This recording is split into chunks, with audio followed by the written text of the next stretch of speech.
Technology should be engineered for justice, not bias. Technology should be engineered for solutions, not predatory profit. But we all know too well that technology is often taken from the hands of Black folks and wielded to harm us and not help us.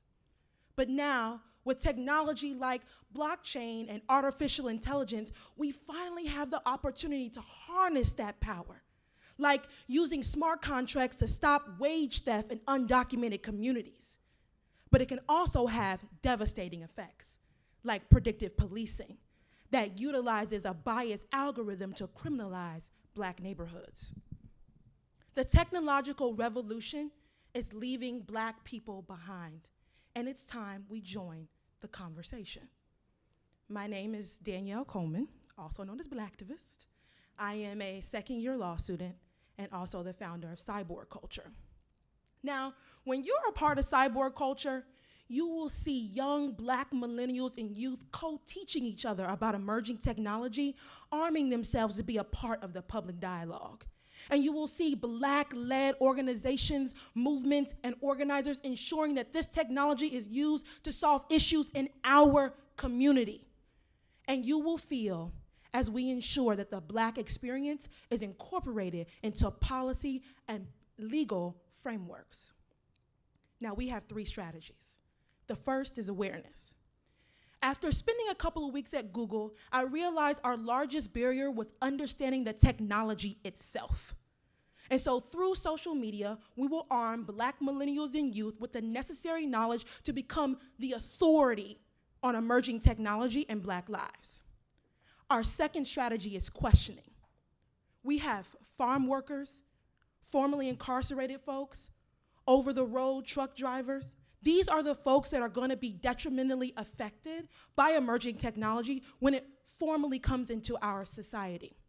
Now, I'm not trying to say that technology is just going to solve all of our problems, but to borrow a statement from one of my brilliant cohort members, we may not always have all the solutions, but it's time we pose better questions. How can blockchain change the lives of the 20% of Black families that don't own bank accounts? How will autonomous vehicles affect the 1.29 million Black cross-country truck drivers? CyborgCulture will partner with Black-led organizations to ensure we at least start to tease through these questions. Our last strategy is influencing policy. Now, the whole world is governed by laws, and emerging technology just isn't immune from that. So it's incredibly important to understand the legal implications of emerging technology in our lives.